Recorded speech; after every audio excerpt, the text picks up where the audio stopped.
Eterno abençoe a cada um de vocês. Estamos começando um novo programa aqui no canal Techuvá Total.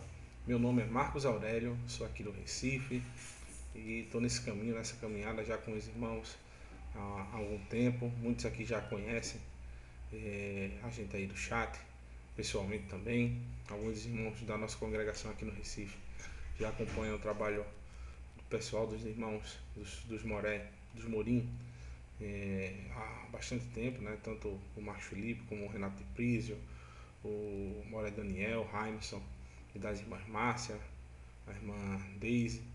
E estamos nessa luta também, agora com os nossos professores, o Márcio, o Leniel, o Rodolfo Eduardo também, faz parte do grupo. E eu, Marcos Aurélio, iniciando essa nova abordagem, esse novo programa que o professor Marcos Felipe idealizou, que realmente é interessantíssimo para que a gente possa ter um aperitivo, né, da porção da próxima semana, que é o estudo dos profetas relacionados à porção da semana. E essa porção vai ser a primeira que eu vou trazer esse estudo dos profetas. Espero que os irmãos não tenham o mesmo nível de exigência que os professores que já estão há algum tempo já praticam, né? Não vou tentar, lógico que eu vou tentar não fazer cair o nível do estudo, mas tem uma exigência um pouquinho menor. Estou iniciando, me acostumando aqui com a utilização dos programas, já fiz alguns testes, mas se o Eterno assim permitir, vai dar tudo certo no decorrer do estudo. Sem mais delongas, vamos iniciar aqui. Deixa eu colocar a tela aqui, ótimo, foi a tela. E examinando os profetas na porção da Haftarah, do Vaishlash e enviou. E o que é que a gente vai ver inicialmente? Está aqui o abraço de Yaakov e Esav, uma figura para trazer a gente o pensamento de mais ou menos como é que pode ter acontecido, né? E o primeiro que a gente vai entender é as palavras ditas sem pensar. A gente vai ver o cumprimento das promessas tanto de Esav como de Yaakov. A gente vê que Esav, ele prometeu algo muito forte no momento de ira, de fúria. Ele professou que iria acabar com a vida do seu irmão. Naquele momento, Yaakov havia feito passar a perna nele, literalmente. Acontecido algo grave entre os dois, e ele jurou seu irmão de morte em seu coração, né? A escritura fala que jurou em seu coração, mas eu creio que seu rosto estava tão fissurado, né, que as pessoas chegaram ao ouvido da sua mãe e ela fez com que enviasse seu irmão para longe. Que às vezes nosso coração ele transmite os nossos impulsos. A gente pode estar rindo ali, conversando com a pessoa e rindo, mas quem está olhando, observando com mais atenção, vai verificar que às vezes as palavras que nós estamos dizendo não estão sendo ditas com o nosso coração. Então a gente tem que imaginar que Esav, ele com certeza ele veio a trazer em seu coração esse pensamento de matar Yaakov e queria sim colocar em prática, como ele havia dito, né, que quando seu pai morresse, ele iria, no luto do seu pai, iria cumprir a sua promessa. Então, a outra promessa que a gente verifica nas escrituras é justamente a promessa feita por Yaakov. A gente também vai observar o rancor da geração de Esav e existe uma promessa da visita de Yaakov ao seu irmão. Essa visita a gente vai ver posteriormente, que ainda não aconteceu, mas haverá um tempo que ela acontecerá. E no primeiro texto, está lá em Bereshit, no capítulo 32, versículo 7, diz o seguinte: Vayashvur hamelachim el Yaakov lemur banu el ahiha el Esav vegam holech likiratiha ve arbameot ish Imô, Arba Meud, e estimou 400 homens. Então, quantidade grande de irmãos, de homens para subir contra Jacó. O texto diz: e os mensageiros tornaram a Jacó dizendo: fomos a teu irmão Esaú, e também ele vem encontrar-te. Se parasse aí, meus irmãos, primeira, deu certo. As expectativas de Jacó, o seu irmão está vindo sozinho, ele mais umas 2 pessoas para acompanhar na viagem. Vai vir, vai dizer: irmão, deu tudo ficou para trás, vamos viver agora o futuro. Que bom que você está vindo. Você veio com seus mensageiros dizendo que você é meu servo. Que mensagem maravilhosa. Eu aceito isso. Vamos passar uma borracha aqui no passado. Vamos viver de agora por diante, né? Mas o restante da mensagem dos melachim, dos enviados, dos mensageiros de Jacó, é que fez com que Jacó temesse bastante. Por quê? Ele diz: e 400 homens com ele. Ninguém vai conversar com ninguém com 400 homens. Imagina você chegando para conversar com uma pessoa que você fez mal e essa pessoa diz: não, eu vou aí, mas eu vou com um monte de gente, de amigo meu que luta aqui, dá uma academia, tal, para conversar com você direitinho. Ele vai olhar assim e vai dizer: meu amigo, fique por aí mesmo, irmão, não venha não. É melhor você ficar por aí. E no capítulo 27 do livro de Bereshit ainda, a gente vai entender o porquê dessa ira de Esaú contra Jacó. O texto vai dizer o seguinte, capítulo 27, versículo 41. Vaistom Esaú et Jacó, Abrahá, Asher, Berachô, Aviv, Vaiomer, Esaú, Bilbo, Ikevru, Imei, Evel, Avi, Ahargá, et Yaakov, Ahi. Cadê, meu Deus? Ahargá. Palavra difícil. Desculpa aí a ansiedade, irmão, de falar com vocês. Às vezes dá uma travadinha na língua aqui. E o mouse não está ajudando. Aí é que complica.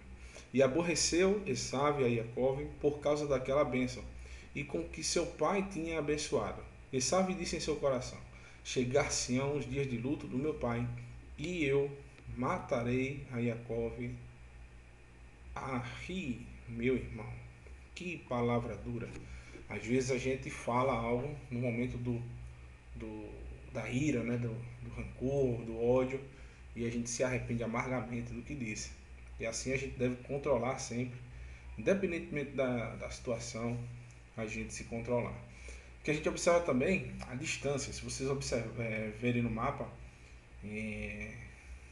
a distância entre de onde Jacó saiu, de Aran Hanaraim, Aran dos Rios, e o Monte Seir dá 800 quilômetros quase, ou mais, 900 quilômetros. É muito longe, mesmo. É muito longe. Tive uma oportunidade de tomar até uma aguinha aqui e andar isso, 900 quilômetros, do Recife até Humildes, para o congresso Camila Techuvá, que foi organizado pela comunidade de Humildes, comunidade de Efraim, liderado lá pela irmã Tânia e a irmã Gleise. Um beijo, irmãs, um abraço aí para vocês, para os seus esposos, feliz em conhecê-las pessoalmente. Conheci também o professor Marcos Felipe, e é longe mesmo, a gente foi de carro e é longe. Imagine a pé, ou de cavalo, de jegue, de camelo. Mesmo assim a distância é longa. Então, essa distância serve, irmãos, para Esaú ir meditando. E além do mais, com a cabeça, né? Jacó pensou muito bem, enviando presentes para o seu irmão. Aquilo ali foi esmorecendo aquele ódio, amolecendo o coração. Tanto que nas cidades refúgio, o Eterno manda fazer distante dos grandes centros, né? 3 cidades refúgios. Para quê? Para que quando aquela pessoa, aquele vingador do sangue, né, quisesse ir atrás daquela pessoa que cometeu o mal para um parente dele, no caminho o cara ia olhar: mas rapaz, eu vou ter que andar isso tudinho, é longe, vou ter que ir lá, vou pegar as coisas, pegar comida, pegar água, andar nesse calor aqui escaldante, ou então de noite um frio enorme, para poder me vingar. Aí o cara começa a caminhar no segundo dia, terceiro dia, quarto dia, o cara: eu vou voltar, não vale a pena não. Vou chegar lá cansado, capaz de apanhar de novo. Então, apanhar ou morrer, né? O cara vem me matar. Então, a distância que vai lhe dar o... Quanto mais distante, mais tempo, né? Então, o tempo é o senhor da razão. Quanto mais tempo você passar para você pronunciar alguma coisa no momento de ira, vai fazer com que aqueles ânimos abaixem, você reflita o que vai falar, tenha calma no que vai dizer, você vai pensar em outras saídas, tomar outras atitudes. Tudo isso influencia no resultado da coisa, né? Não basta você simplesmente, na mesma hora que aconteceu um determinado assunto, às vezes a gente não se controla, mas o ideal é que a gente pare, pense, reflita e a partir disso a gente prossiga com o que vamos falar, né? E o texto inicial, o principal, está no profeta Obadias, né, em português, na tradução. E esse texto é inteiramente ligado à condição da ira, né? Não de Esaú, mas dos descendentes de Esaú. Eles, tipo assim, compraram a briga dos seus antepassados. Jacó e Esaú resolveram o problema, mas os seus descendentes compraram essa briga anterior. Então o rancor dos descendentes de Esaú transcendeu o tempo, chegou até a destruição do templo de Jerusalém, da cidade de Jerusalém, por Nebuchadnezzar, por Nabucodonosor e pelos babilônios. Então, por que o Obadias vai falar, né, o Eterno vai falar através de Obadiah, tão duro contra Edom? É o que a gente vai acompanhar. E o texto diz, né? Obadiah, capítulo 1, versículo, só tem um capítulo, né, versículo 8, diz o seguinte: Halô, halô, Baion, Rahu, Neum Adonai, Ve Avadeti, Rahamim, Meodon, Utevunah, Mihar Esav. Utevunah, Mihar Esav. Quer dizer o seguinte: quando esse dia chegar, diz o Eterno, diz Adonai, não destruirei todos os sábios de Edom, a pergunta que ele faz, e não deixarei discernimento no monte de Esav. Então o Eterno, ele está falando de um dia, o dia da retribuição. Esse dia, os sábios do povo Yehudim dizem que, alguns dizem, né, que é o dia do grande julgamento de todas as nações. Está falando de um futuro distante. Para alguns, dizem que esse julgamento já chegou na destruição, nas guerras que o povo de Israel já teve com o próprio povo de Edom. Incluso, alguns dizem que o rei Davi venceu as suas batalhas e conseguiu cumprir várias profecias, e posteriormente o Eterno usou outros impérios para poder destruir o império de Edom. Só que tem um detalhe: se a gente observar, a gente vai ver mais à frente, nesse estudo mesmo, que o povo de Edom, ele se misturou com várias nações, com vários povos, incluso com o povo que hoje tem a maior população do planeta. Edom se misturou com Ismael. Então, hoje no Oriente Médio existe uma mistura enorme de edomitas e ismaelitas. Então, como é que essa promessa de chegar a discernimento, de destruir os sábios de Edom, chegou e já foi cumprida? A gente vai continuar analisando, né? E o texto continua: Verhatu Giboreiha Teimã Lema'an Ikaret Ish Mihar Esav Mikatel. E o texto continua: e os teus valentes, ó Teimã, estarão atemorizados, para que da montanha de Esav seja cada um exterminado pela matança. Continuando, no versículo 10. Me ramais, olha para aí, ramais, essa palavra aqui, ó, ramais. é a palavra violência, uma palavra que hoje a gente ainda escuta muito nos repórteres, né, de um grupo terrorista. Agora veja que coincidência. A mesma palavra para violência é o nome desse grupo terrorista. Milhamais Ahiha Yaakov Terhaz Ha Vusha Venish Ratá Leolam. E ele diz: por causa da violência feita a teu irmão Yaakov, cobrir-te-á a confusão e serás exterminado para sempre. Esse termo exterminado para sempre, irmãos, você não pode pegar ao pé da letra.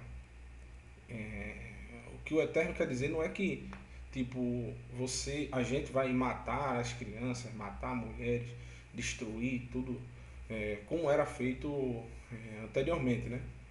E em alguns casos.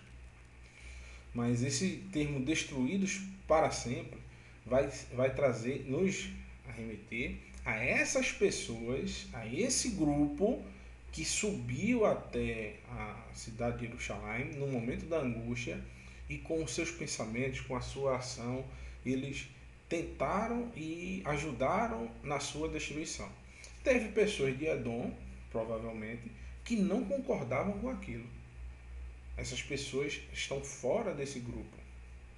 O que o Eterno está falando é da sua plenitude, daqueles que são os cabeças do povo, que foram lá e validaram aquilo.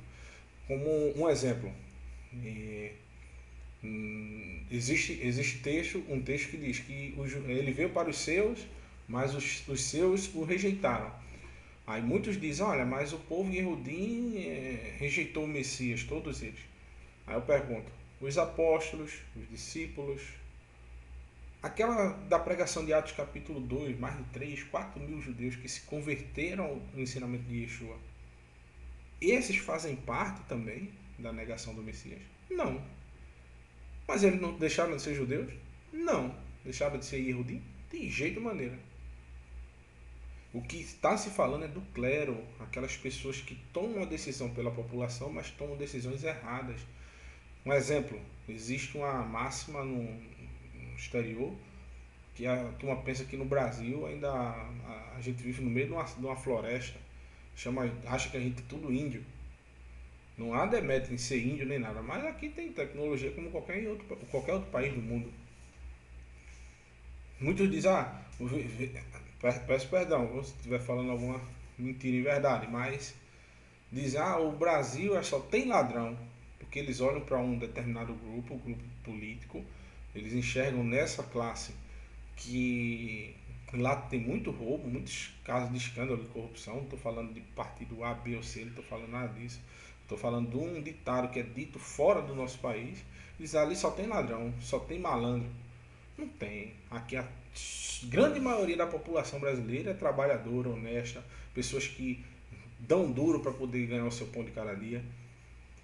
Então, o que o Eterno está falando é desse grupo, desses, em tese, líderes da nação, que tomam decisões erradas e precipitadas. E continuando, né, no capítulo 1, só tem um capítulo, versículo 11, diz o seguinte: Bayon Amaterra Mi Neged Bayon Shivot Zarim Heilo Ve Nachim Narim Baú Sha'aro Ve Al Yerushalayim, perdão, está em Jerusalém, como na maioria dos textos, né? Não está no Taná, esse mouse está ruim demais. Apertar várias vezes. Jerusalém, não está Jerusalém. Poucas vezes aparece a palavra Jerusalém no Taná. Yadu Goral Gam Ata Ke Ahad Mechem. Diz o seguinte: no dia em que você parou ao lado dele. Veja que triste, irmãos. Os seus irmãos, seus parentes, né? Pessoas que deveriam ser unidos, ele parou ao lado de Yehudá. os descendentes de Edom pararam ao lado de Judá. No dia que os forasteiros levaram cativo o seu exército e os estranhos entravam pelas suas portas e lançavam sorte sobre Jerusalém, tu eras um deles. Outro texto também, a gente vai ver mais à frente, do profeta Iesquel, ele fala justamente de que eles entraram pelos portões de Jerusalém. Eles entraram não com a intenção de ajudar, de socorrer o seu irmão.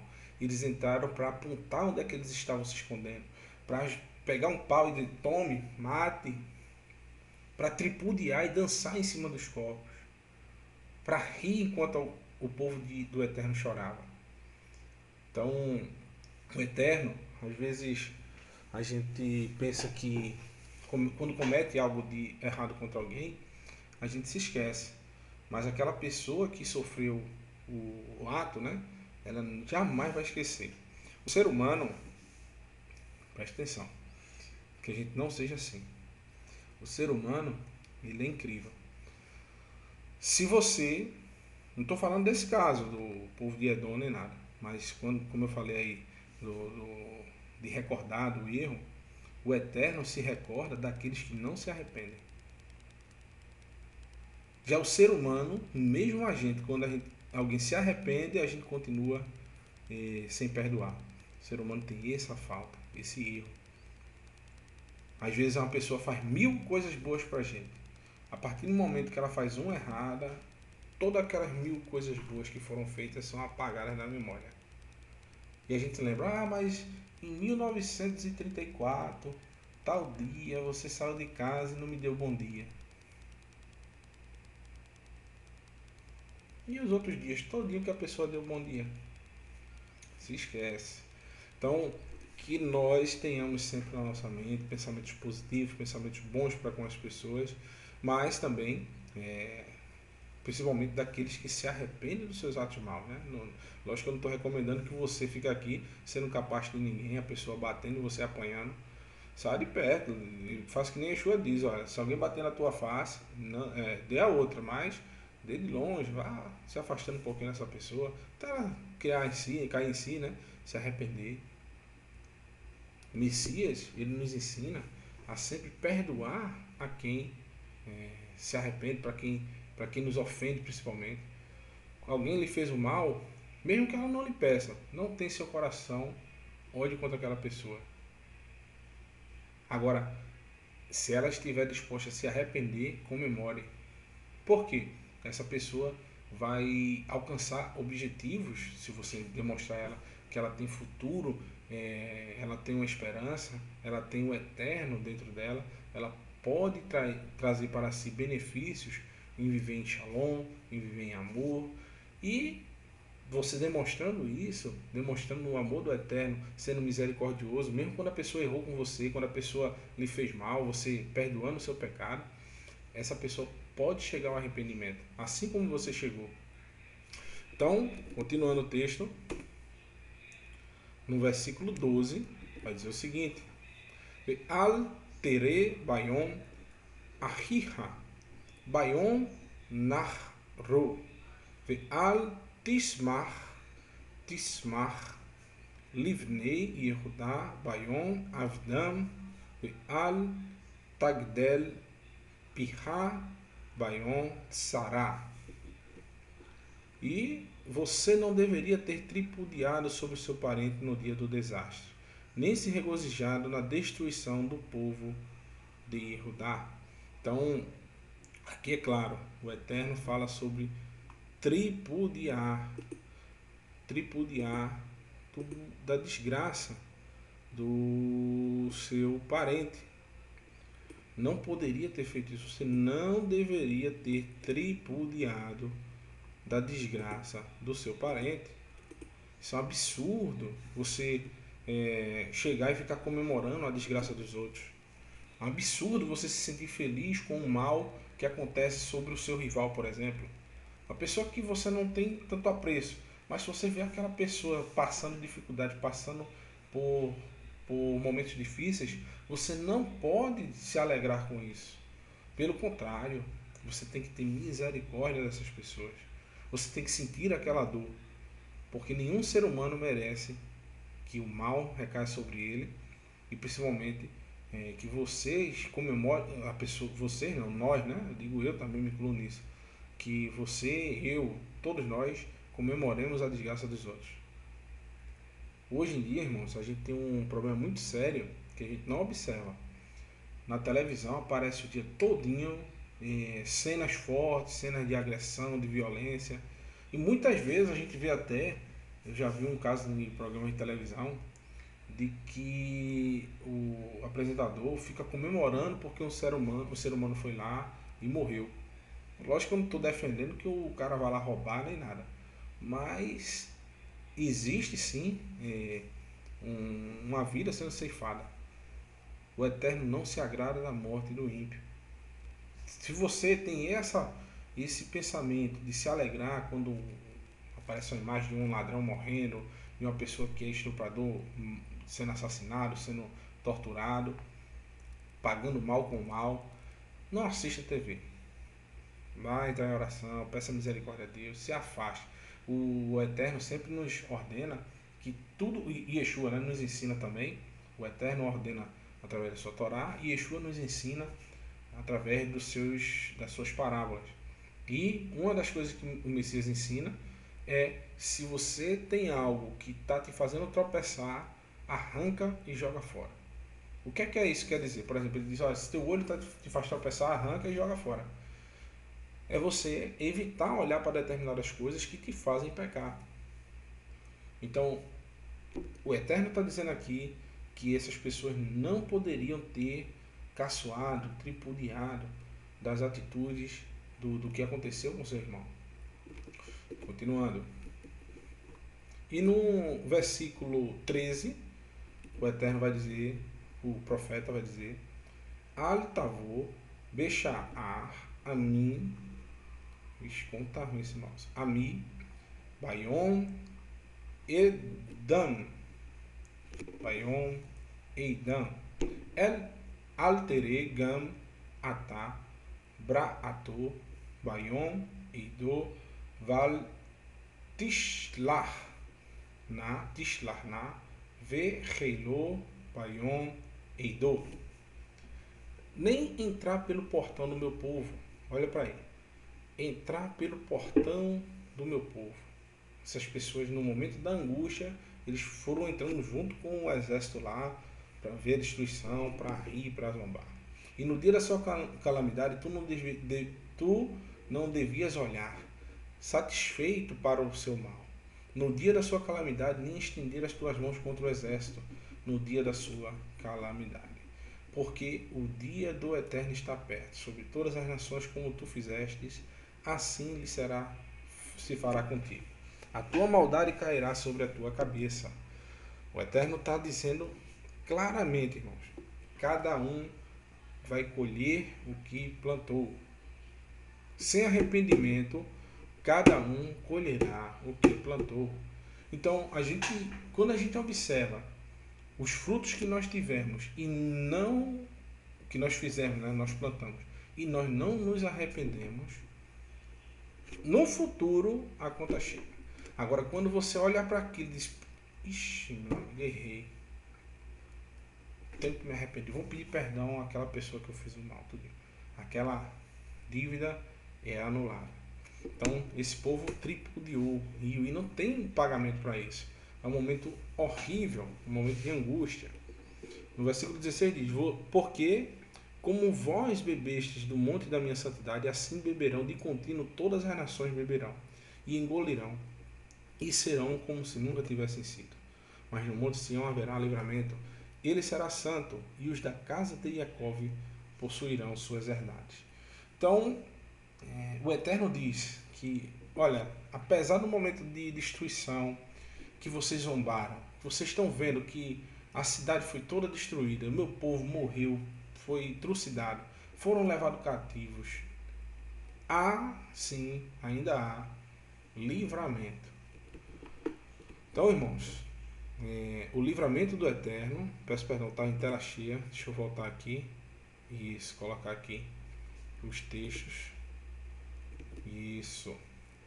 estava em tela cheia, mas eu vou disponibilizar o slide para vocês. Então, quando o Eterno diz, irmãos, haverá livramento em Sião, haverá livramento na sua terra, do seu povo.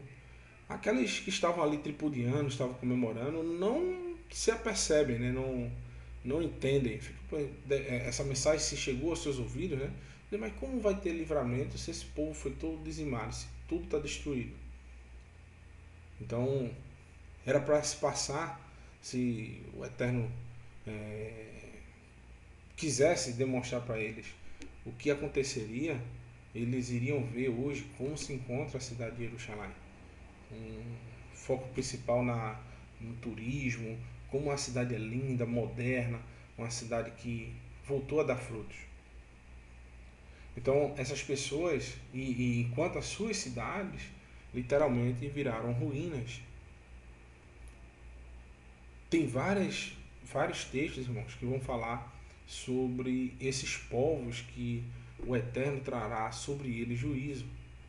Que a gente tome cuidado a não querer que venha, que não querer em nosso coração ver a destruição desses povos. Que o Eterno vai fazer isso conforme o seu tempo. Já fez em muitas horas e existe uma promessa da reestruturação completa da cidade de Jerusalém, da herança do seu povo, da ressurreição dos mortos, quantos salvos virão à tona novamente e o quão necessário será espaço para caber tanta gente. Assim é o que nós esperamos, né? Que em breve aconteça e que seja na nossa geração. Prosseguindo o texto, peço perdão por não ter colocado no slide, vou me certificar agora está no slide. Beleza. A vingança pertence a Adonai. Por que eu coloquei o tema desse slide, que a vingança pertence a Adonai, pertence ao Eterno? Por quê? Olha o mandamento que o Eterno diz para o seu povo. Esse mandamento é vigente. Ele diz: não abominarás o Edomita, pois é teu irmão, nem abominarás o egípcio, pois estrangeiro fosse em sua terra. Então, como é que você não pode abominar o Edomita, não pode abominar o egípcio, se essas pessoas fizeram tão mal, né, e no futuro iriam fazer tão mal, principalmente o Edomita, ao povo de Israel? O povo de Edom já havia feito mal ao povo de Israel quando eles estavam no caminho pelo deserto. Moshe pediu licença para passar em suas terras, para pagar com o preço pelo alimento, pela água. E eles disseram: não, se vocês vierem aqui, a gente vai sair para a briga com vocês. E realmente ainda saíram para a briga, né, para matar o povo de Israel no seu momento de dificuldade. Comparando, irmãos, com a atitude comparável com o povo de Sidom e Amorá. O povo de Sodoma, a gente vê que teve muitas cidades, todo mundo pensa, né, que a cidade de Sodoma e Gomorra foi destruída por causa da sua imoralidade sexual. Eles são sinônimos de imoralidade, sinônimos de orgia, de tudo quanto é de perversão. Ali é o cúmulo do cúmulo do cúmulo, que chegou até os céus o seu clamor. Mas o clamor que chegou aos céus pelo Eterno, além desses, o principal foi a sua falta de acolhimento ao estrangeiro. A pessoa que ia viajando, chegava naquela cidade como qualquer outra para poder restabelecer dormir um dia, comer um pouco, beber água, juntar provisões e ir para a próxima cidade. Quando eles chegavam em Sidom e Amorá, ele era negado tudo. Ele já não tinha mais como ir para frente, não tinha como ir para trás e ficava definhando no meio da cidade, sendo pervertido e abusado, e a pessoa ia morrendo aos poucos. E quem ajudasse era considerado também como vil, era considerado como uma pessoa má e perversa e deveria morrer também. Então foi isso que fez com que Sidom e Amorá, Sodoma e Gomorra, recebesse um castigo tão severo do Eterno. Porque se fosse por causa de orgia e prostituição, o povo de Moabe fez isso, o povo cananeu fez isso, O povo, os midianitas fizeram isso. Então, a gente observa que o povo de Roma era mestre nisso. Então, o Eterno lança fogo dos céus por um motivo específico. O Eterno está triste aqui com o povo de Edom, está enfurecido com o povo de Edom por um motivo específico. Pela crueldade, pela sua malícia, pelo seu ódio sem causa. Um dos motivos, pronto, eu falei ódio sem causa, eu me lembro que no livro tem ali o Flávio Joséfo, ele fala sobre o ódio mútuo entre os judeus na época do Segundo Templo. Que a maior o motivo da destruição do Segundo Templo foi o ódio, Sincat Hinam, o ódio sem causa dos judeus. Eles, um grupo odiava o outro, um queria mais poder que o outro, e acabou com a destruição do Segundo Templo. Então, hoje, irmãos, a gente tem essa mesma condição nas nossas vidas. E eu falo sempre, vou olhar aqui para a tela, eu falo sempre para mim mesmo, para os meus próximos, que a gente não está numa condição melhor do que a do povo do deserto. Porque quando foi que o Eterno falou com o povo? Quando é que o Eterno fala com o povo? A gente vê que na porção Bamidbar são as mesmas palavras de Midaber. E falou. Ou seja, Midaber e Bamidbar é quando o Eterno fala com você, fala comigo. Quando estamos no deserto. Não é quando a gente está no meio do Egito, comendo as cebolas, os alhos, que eles falavam tanto, né? Quando tinham descanso, tinham isso, tinham aquilo, na verdade não tinham nada. Então se eu, hoje, nós não clamarmos por um remidor, por um Messias, por alguém que nos tire do Egito, como Yeshua nos tirou do Egito espiritual, daquilo que nos remete a um Egito, uma prisão. Se você hoje não clama por um libertador, você continua imerso no Egito. Se você se rende às coisas deste mundo e acha que está tudo perfeito aqui e que não precisa mais, que o reino do Eterno pode demorar mais um pouco, você não precisa de um libertador, você não precisa ir para o deserto. Se eu penso, mas o povo no deserto, meu irmão, era muito sofrido, eles não tinham roupa, eles não tinham uma geladeira, eles não tinham comidas variadas, eles não tinham um ar-condicionado, um ventilador, eles tinham tudo isso, eles andavam de pés, eu ando de carro. Eles não tinham uma casa, moravam em tendas, eu tenho uma casa confortável. Eles não tinham celular, internet, e não tinham como se comunicar. Tinham que sair, se queria falar com um membro de uma tribo, queria falar com o outro, tinha que andar quilômetros e quilômetros. A minha vida é melhor do que a do povo do deserto. Por consequência, nós, quem disser isso, não vão estar clamando por um libertador. Todo dia, irmãos, a gente tem que pedir a Deus misericórdia, pedir a Deus que Ele nos envie um libertador, que Ele nos envie a sua palavra, que Ele nos envie a sua instrução. Por quê?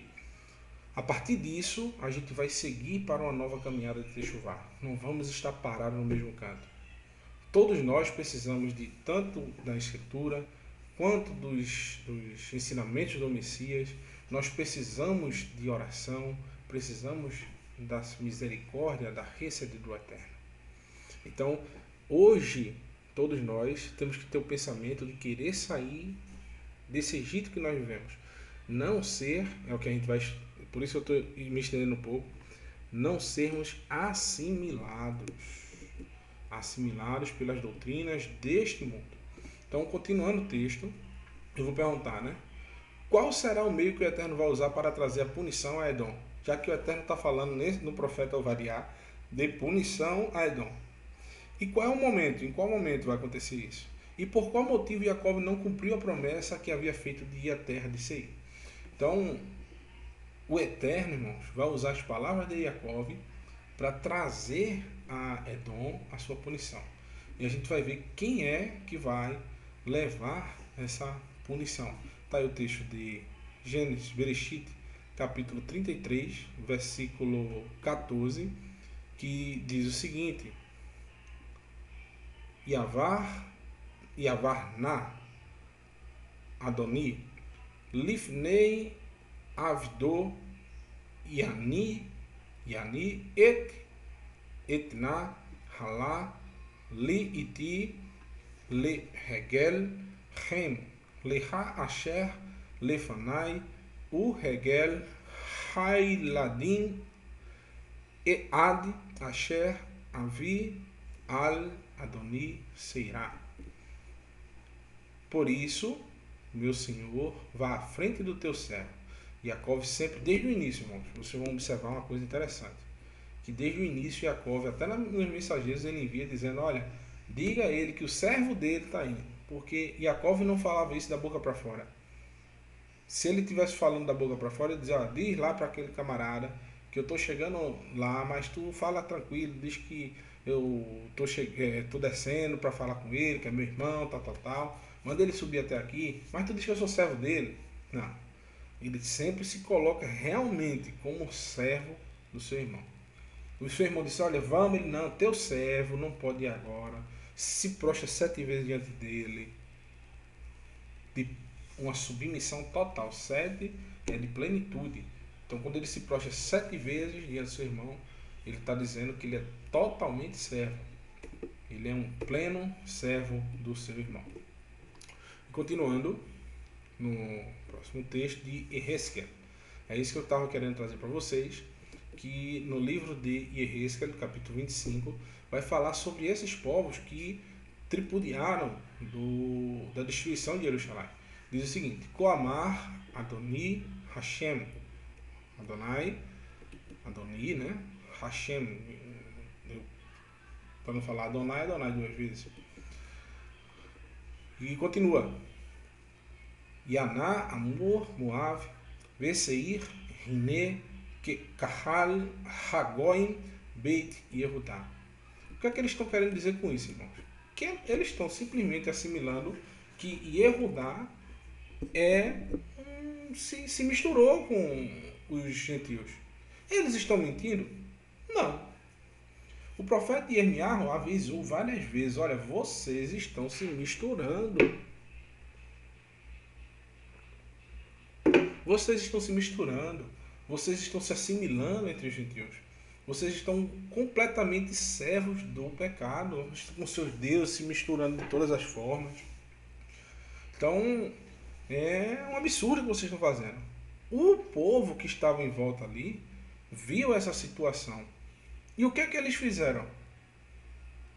Eles associaram que o povo de Judá se tornou como todas as nações. Por isso diz, assim diz Adonai Eterno.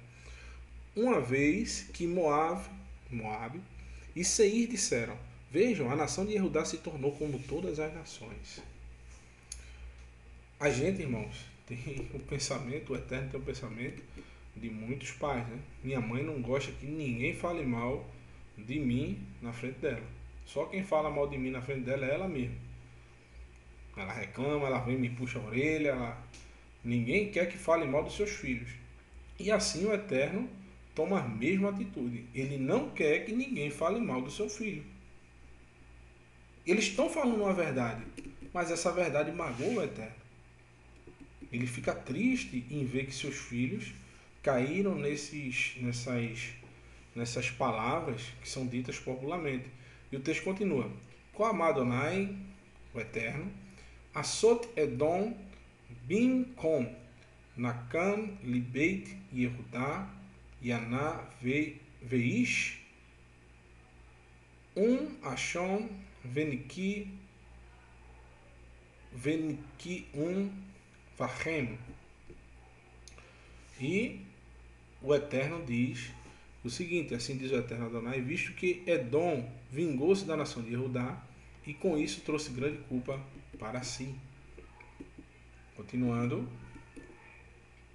Lechem Koamar Adonai Hashem, o Eterno, Venatati Ladi El Edom, He, Rati, Mimena, Adam, Urema, Harba, Miteiman, Udane, Behevrev e Pol. Assim diz o Eterno, Adonai, o Eterno, estenderei o meu braço contra Edom e matarei os seus homens e seus animais e os arrasarei desde Teimã até Dedã e eles cairão a espada. Isso já aconteceu, irmãos? Esse texto aí, essa destruição? Sim, várias vezes. Mas como a gente havia dito antes, haverá um dia específico que o Eterno trará julgamento não só para Edom, mas a todas as nações da terra. A gente vê que, como eu disse, que Edom está assimilado entre hoje a nação árabe, o povo árabe. Então, é impossível que eu ou você cumpra esse mandamento, apesar do Eterno ter dito que quem vai cumprir esse mandamento, é o que a gente vai ver agora, é o seu povo.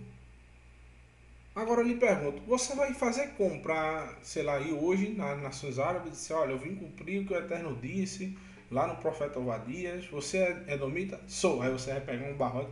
Meu amor, não faça isso não, meu irmão. Deixe de violência, você está muito bravo. Se segura aí na cadeira, meu querido. Não faça isso não. Mas, rapaz, você já está se levantando. Guarda aí, guarda esse pau, esse barrote. Tô aqui igual o professor Marquinhos. Guarda aí, rapaz. Guarda aí no cantinho. Não faça não. Use de violência não. Use de amor, meus irmãos. Hoje a gente tem que transformar essas palavras e entender qual a nossa função hoje. Como Yeshua nos ensinou. Kefa pegou uma espada. O soldado foi lá prender Yeshua. Ele pegou uma espada e puf, na orelha do rapaz. Caiu a orelha do homem no chão. E ele pegou a espada para cortar a orelha da pessoa. E quantos de nós, eu digo por mim, meus irmãos, eu no início da minha caminhada me arrependo até hoje. Quantas vezes eu não peguei a espada para cortar os ouvidos das pessoas? Eu já fiz isso, me arrependo. Hoje eu chego para alguém, para essas pessoas que eu falei, peço perdão da forma que eu tratei, por usar a escritura para meio de debate. E quantos de nós ainda não fazemos isso? Pegamos a palavra e usamos como uma espada para cortar os ouvidos dos outros. Pegamos a escritura para dizer que o outro está errado, apontar os erros dos outros. 3 dedos, ó, apontando aqui. 5 dedos, não é isso? Deixa eu aumentar aqui a tela. Aumentar aqui a tela.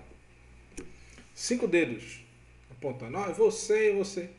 Um apontando para a pessoa, um para o céu e 3 para você. Então, antes de apontar o dedo, botar o dedo na ferida, que é a especialidade do ser humano, viu? É botar o dedo na ferida. Na ferida lá que tá. Pronto, o povo de Edom. O pessoal tá lá sofrendo. Ele, aqui, ó, aqui, vem cá, tá escondendo aqui, ó. Faltou isso aqui, ó. Esse tá se mexendo ainda. Coitado lá, se fingindo de morto.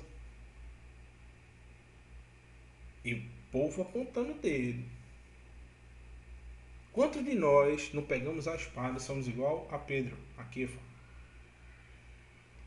que usou a escritura, usou a espada para cortar a orelha das pessoas.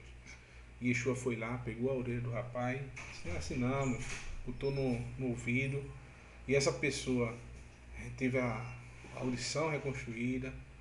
E Yeshua é aquele que vem, ele é a palavra do Eterno feita. Ele é a palavra do Eterno que se materializou, ele assumiu a figura de ser o transmissor pleno da palavra do Eterno, e ele usou a palavra do Eterno para reconstruir as audições, os ouvidos das pessoas, para que elas possam ouvir a verdade com amor, com carinho, com afeto. E no livro de Yehezkel, no capítulo 25, no versículo Yehezkel, capítulo 25, versículo 8, versículo 12 e 14, diz o seguinte: Kor amar Adonai Hashem, Yaná amor Moav, Veseir Hine Kahal Goim Bet Yehudá. Ele diz que eu me vingarei. Perdão, esse é o verso 14. Tô lendo o slide anterior. Esse meu computador tá travando. Deixa eu abrir aqui, viu? Só um minutinho, pessoal. Deixa eu abrir. Ele vai e volta, agora foi. Ele diz o seguinte, né? Venatati et nikemarti pe Edom pi ad ami Israel ve asu ve Edom que api ve ha hamati vayadu o et nikmarti neum Adonai Hashem. E diz: eu me vingarei de Edom pelas mãos do meu povo Israel, e este lidará com Edom de acordo com a minha ira, na minha indignação, conhecerão a minha vingança, a palavra do Senhor soberano, do eterno Senhor. E no capítulo 31, no versículo 3 de Números, vai dizer o seguinte: vai daber Moshe el Ha'am lemor Ha'chel tsu meitchem Anashim Netzava Viu al Midian Letet Nikmat Adonai Bemidian. E diz: então Moshe disse ao povo: arme alguns dos homens para ir à guerra com os midianitas e executem vingança do Eterno contra eles. Agora observe o seguinte: a gente tem dois textos que falam da vingança do Eterno, certo? Dois textos que falam que o povo do Eterno, Raam, do Eterno, e aqui, ó, Israel. Dois textos que falam que o povo do Eterno vai levar vingança. Um fala sobre os midianitas, outros falam sobre os edomitas. Como eu disse, não peguem armas não, pelo amor do Eterno. Usem a escritura para vocês darem baixa nos exércitos dos inimigos. Como? Não usando como o quefa para destruir as audições, mas fazendo com que as pessoas se arrependam dos seus pecados e conheçam o Eterno. Eles mudem do exército do inimigo para o nosso. Essa é a nossa arma hoje. Não estou dando exemplo dizendo que o pessoal é edomita, mas vou dar um exemplo que aconteceu comigo. Em vez da gente estar falando às vezes de coisas triviais, até no nosso trabalho mesmo, a gente sempre pode dar lá uma pincelada, a gente não ser inconveniente também, né? A palavra não pode ser imposta a ninguém. Mas sempre que a gente tiver uma oportunidade, a gente deve estar, né, como o Shaul fala, a tempo e fora de tempo. A gente deve estar sempre levando a boa mensagem do Eterno para as pessoas a tempo e fora de tempo. Eu estava na tela cheia, perdão, irmão, estou esquecendo de voltar. Mas está aqui o texto, né? Pronto. A tempo e fora de tempo a gente deve estar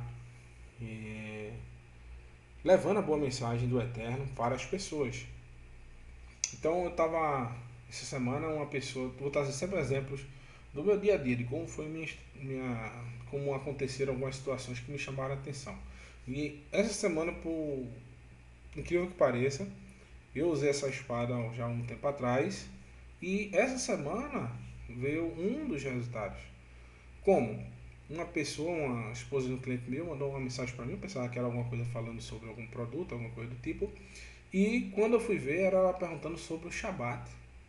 Eu estranhei, eu digo, mas interessante.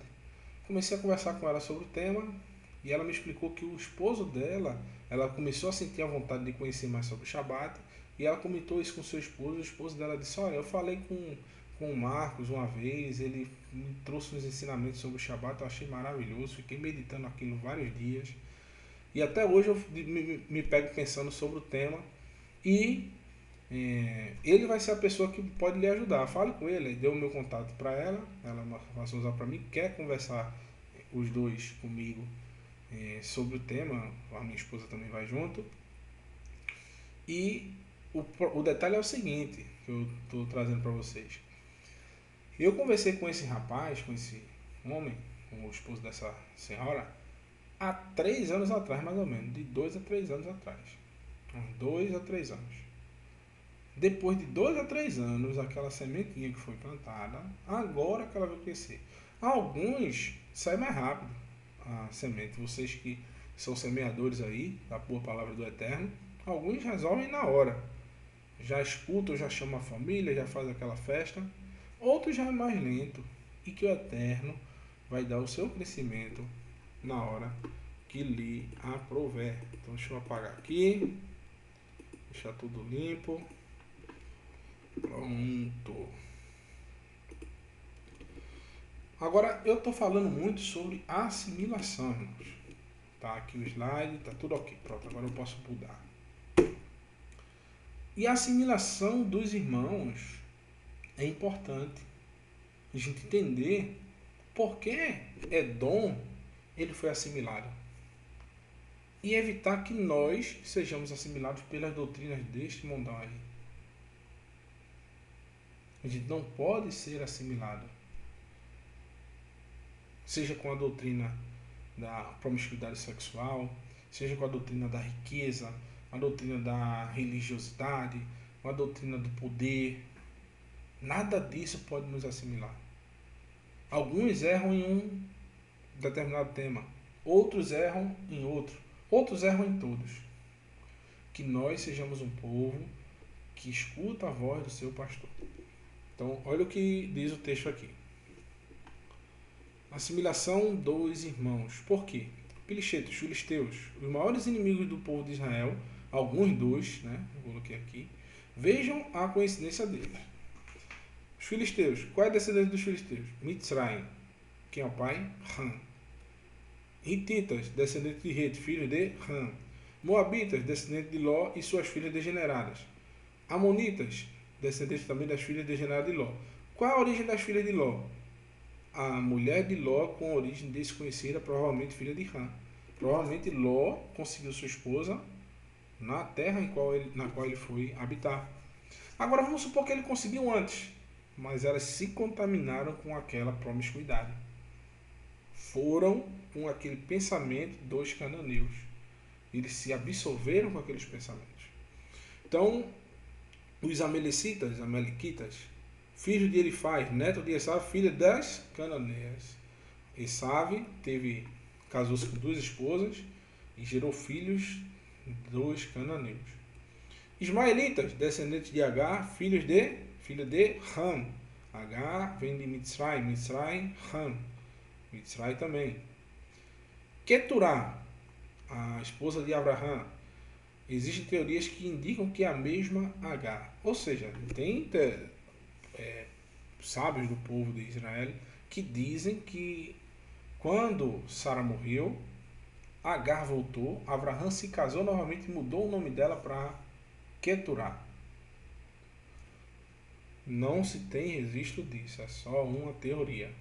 Não estou dizendo que é certo, que é errado. Eu não acredito nessa teoria. Estou elencando um dos pensamentos, né? Porém, não se sabe a origem de Keturá. Existem teorias que indicam que ela é a mesma Agar. Alguns livros apócrifos não mencionam essa ideia. Existem vários livros que remontam à história, alguns detalhes que a escritura não menciona, mas não falam nada sobre isso aí. Porém, o que sabemos é que os descendentes de Keturá foram enviados para longe de Isaac e posteriormente se misturaram com os descendentes de Ismael. Agora, por que Abraão ele distanciou-se dos filhos de Keturá de Isaac? Provavelmente existia algum problema no comportamento dessas pessoas. Não estou dizendo que é ou que não é, mas possa ser que existia algum comportamento que Abraão não se agradou e preferiu apartar-se deles. Continuando, lembrando que Ismael foi viver na terra de Sur, ou seja, descendentes de Keturá se misturaram com Ismael, posteriormente os descendentes de Esav tomou uma esposa ismaelita das filhas de Ismael, misturou tudo e eles foram viver na terra de Sur, próximo ao Egito. Provavelmente os seus filhos também se assimilaram com a cultura egípcia. Então, no Salmo 60, o Eterno, para a gente finalizar aqui, já passei um pouquinho do tempo. Estou estipulando sempre fazer esses estudos da Haftarah em 1 hora. Então, meu é Gileade, meu é Manassé. E Efraim é a força da minha cabeça, e Judá é meu legislador. Então, o Eterno está dizendo, olha, meu povo é esse. Agora, os inimigos do meu povo, vai acontecer isso aqui. Aí ele diz, Moab é a minha bacia de lavar, sobre Edom lançarei o meu sapato. Alegra-te, ó Pelechete, por minha causa. Ou seja, Edom dominou aquela região dos filisteus. Então o Eterno diz, olha, se alegre porque eu vou destruir Edom. Aí vocês vão ter um momento de paz, mas pouco tempo. E ele continua, quem me conduzirá à cidade forte e quem me guiará até Edom? Então a pergunta que eu faço hoje para vocês. Vocês são povo de Israel. Nós somos povo de Israel. Nós vamos hoje guiar o Eterno até Edom. De que forma? Usando os artifícios que a gente conhece, que o ser humano usa há centenas de anos, de destruir o seu próximo, de matar, de acabar com ele, de trucidar, pagando mal por mal, ou a gente vai usar as escrituras para o bem dessas pessoas. As pessoas têm a doutrina de Edom, a doutrina da perversão sexual, a doutrina da imoralidade sexual, a doutrina da desrespeito aos seus pais, a doutrina de desrespeito aos ensinamentos do Eterno, da violência, da mentira, como ele mentia para o seu pai. Essas pessoas a gente tem que chegar e não destruí-la, e sim trazer a ela o conhecimento da verdade. Então, esse foi o último slide aqui, que diz a mistura contra Israel. Existem várias, né? Existe a mistura dos ismaelitas, dos midianitas, dos hetitas, dos moabitas, dos filisteus, cananeus, etc. Esse era o grande motivo que Abraão não queria que seus descendentes se misturassem, pois na realidade eles não seriam luz no meio desses povos, e sim seriam absorvidos pelas trevas. Então, meus irmãos, esse foi o nosso estudo de hoje. Peço perdão pelo nervosismo, por errar algumas vezes aí. Esqueci de botar o slide, mas vou mandar o PDF para vocês aí, aos poucos. Quem estiver lá inscrito no Telegram vai receber, vai ver os textos, tudinho. E que vocês possam, nessa campanha que a gente está fazendo agora desse novo programa de Haftarah, o estudo Haftarah, possam chegar mais com conhecimento de alguma coisa que talvez no dia do estudo da porção a gente não consiga abordar o assunto dos profetas, a gente possa trazer esse conhecimento a mais para vocês. Muito obrigado, beijo no coração de vocês aí, o Eterno abençoe e até a próxima.